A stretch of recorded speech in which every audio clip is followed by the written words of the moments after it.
SMA Saim proudly presents Study Lagi Podcast.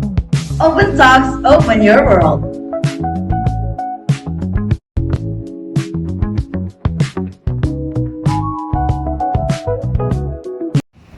Assalamualaikum warahmatullahi wabarakatuh. Welcome to Study Buddy Podcast. Open Talks, open your world. Yeay. Hari ini Study Buddy Podcast akan ditemani oleh saya Raffi Dan saya Aren. dan hari ini kita akan mengundang narasumber dari Inggris. Berikan tepuk tangannya. Good evening everybody, I am Amru Ahmad Mubina, and I used to live in England for about 3 years. Guys, keren sekali Inggrisnya. Wow. Nah, how's your day? Well, I feel pretty good today, Is that so? Yes, I feel nothing bad happened today. I managed to do my homework on time and the lunch food was actually good for once. Inggrisnya, That's great to hear, man. Inggrisnya keren ya. Iya, terima kasih. Nah, kamu pindah ke Inggris tuh tahun berapa sih? Aku pindah ke Inggris itu pada sekitar aku umur 6 tahun, jadi sekitar 2014. Tahun Sudah lama ya. Iya, sudah lama. Nah, kamu kan masih kecil nih. Kamu belajar bahasa Inggrisnya di Indo atau di sana? Nah, sebenarnya itu pas sebelum aku berangkat sih tidak belajar bahasa Inggris sama sekali. Ya, jadi pada saat saya ke Inggris sempat berapa bulan? 6 bulan itu tidak sekolah. Jadi 6 bulan itu hanya untuk melatih bahasa Inggris tuh. Nah, kamu di Inggris itu tinggal di mana tuh? Kalau di Inggris saya itu tinggal di kota Leeds ya. Di Leeds itu nama alamatnya itu Real Bank Lane. Mungkin bisa dicari di Google Map. Wah, ini keren sekali ya bro. Iya. Masih Emang kecil ke Inggris ya. Di kota apa tadi lu? Namanya kota Leeds. Di kota Leeds, kamu itu tinggalnya itu kayak di apartemen atau di mana? Nah, aku dulu itu sempat tinggal di apartemen kayak namanya di sana itu flat. Habis itu tapi hanya untuk 3 bulan. Setelah itu saya pindah ke rumah rental, rumah sewaan. Dan saya akan tetap di sana selama 3 tahun. Oh, lama ya. Iya, lumayan lama. Nah, Ru, kamu kan sekolah di sana kan ya? Apakah pelajaran di sana lebih susah daripada di Indonesia? Untuk saya sih dulu tuh nggak ada kendala pas pelajaran. Saya rasa cukup mudah di sana. Tapi mungkin guru-gurunya akan lebih tegas gitu. Jadi itu biar melatih kedisiplinan siswa ya? Iya, sangat disiplin. Kalau boleh tahu di Inggris itu belajar apa aja? Kurang lebih kan mereka itu menganut pada kurikulum IGCSE kalau nggak salah. Jadi ya kurang lebih mirip dengan kurikulum Merdeka mungkin atau kurikulum sedikit. Nah, be honest lu ya. Ya. Do you like more in here in Indonesia or in England? I mean there's a lot to think when I have to consider when choosing if I like here or there. But in terms of nostalgia, I very much enjoyed my time in England. Do you have a lot of friends in England? Yeah, I was friends with all of the people in my class actually. But in terms of cuisine though and overall social life, I very much enjoyed in Indonesia. It's a lot more open, a lot more family-like I guess. Jadi itu kalau bisa ngerating berapa dari 10 pengalamanmu di Inggris? Lumayan susah sih, mungkin 9 dari 10. Tinggi ya. Iya. Jadi di Inggris itu kamu itu pernah jalan-jalan kemana aja? Untuk di Inggris, sih tidak sepenuhnya ingat, tapi ada beberapa tempat yang sering. Itu namanya itu Royal Armory. Sebuah museum ya. Museum isinya itu sejarah apa armory ya, persenjataan. Jadi kayak misalnya baju besi, pedang-pedang di sana semua. Seru nggak di sana? Iya, sangat menarik di sana itu. Belajar tentang sejarahnya. Nah, Bro, di Inggris kan terkenal dengan sepak bolanya kan ya. Iya. Apakah kamu pernah nonton langsung ke stadion? Nggak pernah. Karena tiket stadion sen itu sangat mahal untuk kami orang Indonesia ya. Rupiah ke pound itu sangat mahal. Sangat terasa ya? Iya, sangat terasa. Nah, kamu di Inggris setiap hari makan kan pasti ya? Pasti lah. Meskipun di sini saya juga makan setiap hari. What is your favorite food? My favorite food there is definitely fish and chips. Why? Because I mean it has the meat, fish, and the meat there, the fish there is pretty tender, and the chips are usually coated with seasoning and sauce. I very much enjoy it.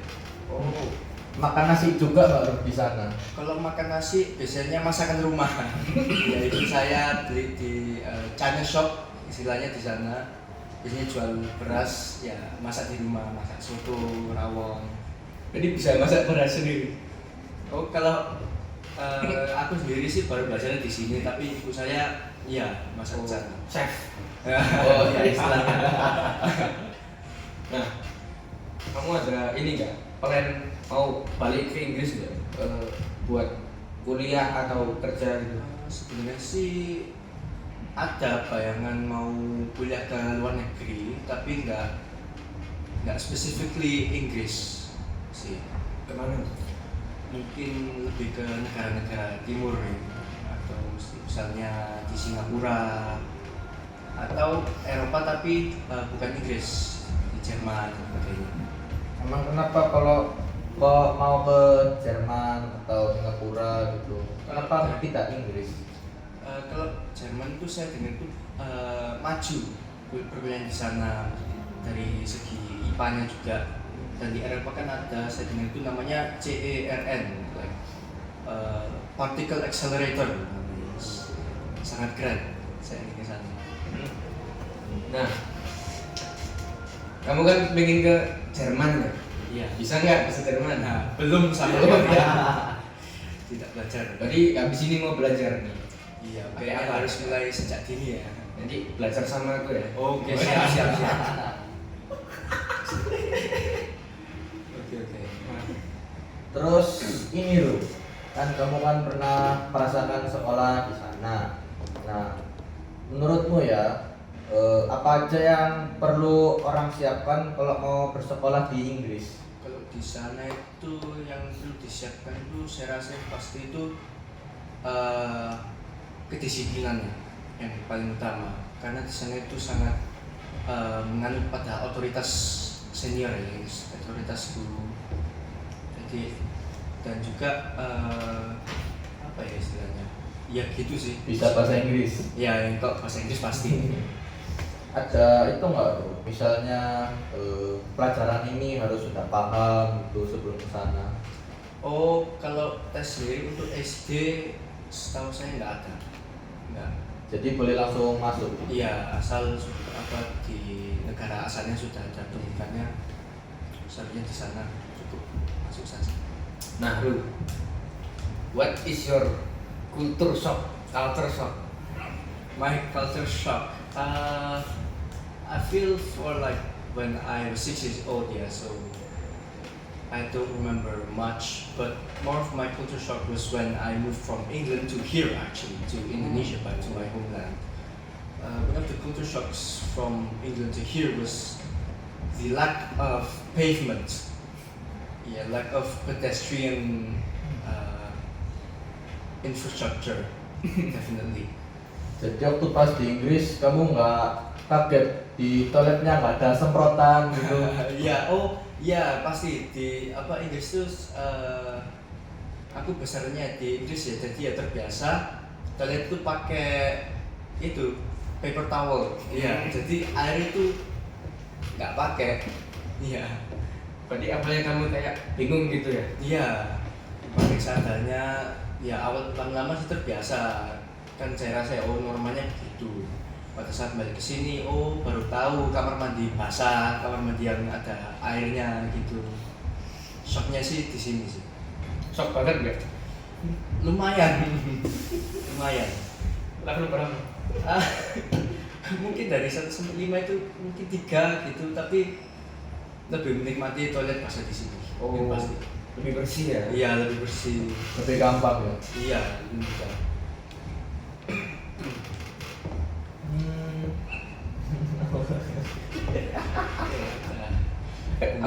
Aku ganteng banget ya teman-teman. Saya terpesona sama bahasa Inggrisnya ini. Dan penampilannya juga. Oke. Bro, kamu masih kecil kan ya? Iya. Itu kamu tuh di sana udah bisa aksennya apa enggak? Kayak aksen Inggrisnya? Iya, dulu apa langsung saya terapkan istilahnya, langsung mendapatkan aksen Inggrisnya, Otomatis. aksen Britishnya. Emang perbedaannya aksen Inggris dan Amerika apa? Perbedaannya mungkin lebih ke Cara if penyebutan. I say like this, right? Lebih banyak logatnya itu lebih terasa dibandingkan sama logat Amerika kan lebih lembut, lebih halus, perpindahan dari kata per katanya. Iya, vokalisasinya lebih halus, tapi kalau sangat terlihat gitu, sangat terdengar khas Inggrisnya. Jadi itu kayak logat Inggris itu kayak gimana lu? Gimana ya? Sebenarnya saya sendiri tuh sudah sebagian besar hilang aksennya, tapi like it more or less it sounds a bit like this. Yeah. Oh. I'm pretty sure it's called the Birmingham accent or the Cockney accent. Not too sure. Not too sure ya? Yeah, not too sure. Susu kan. It's Tuesday, isn't it? Ini Yeah, banyak initnya. Ya, salah satu contoh terkenalnya itu logatnya sangat terlihat. Menurutmu belajar bahasa Inggris tuh susah nggak?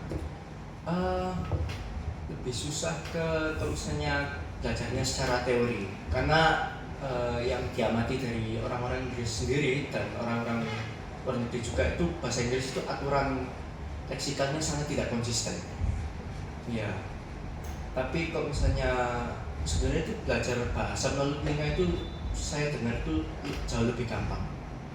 Kayak Musik gitu-gitu ya? Musik, perbincangan sehari-hari itu kan jauh lebih mudah memahami bahasa Inggris secara intuisi daripada secara teori. Jadi misalnya ada orang yang belum bisa bahasa Inggris, kamu itu bakal merekomendasikan itu nggak? Belajar Inggris lewat mendengarkan gitu. Ya, saran saya itu belajarnya lebih banyak ke penggunaannya, prakteknya langsung daripada belajar secara teori. Kamu ada saran nggak? Saran buat orang-orang yang mau belajar bahasa Inggris dan tinggal di Inggris? Untuk belajar bahasa Inggris dan di Inggris, sarannya ya, saya sendiri itu di sana tuh istilahnya nggak belajar bahasa Inggris secara teori, hanya benar-benar berbincang dengan bahasa Inggris dan menangkap bahasa dalam bahasa Inggris. Jadi untuk belajar sendiri saya kurang tahu.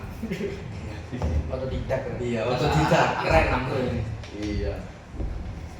Oh ya, mungkin itu saja karena waktunya sudah habis. Padahal kita masih mau bicara sama Iya. Ambro ini. Masih banyak yang mau Yes. tanya. Ambro ada kata-kata nggak? Saya sangat menikmati sesi di sini ya. Mungkin lain kali saya bisa ketemu lagi. Ya, itu deh. Terima kasih Sekian untuk dari kami. Ambro dan untuk teman saya Narhen dan saya sendiri terima kasih juga. Ya itu saja dari kami. Wassalamualaikum warahmatullahi wabarakatuh.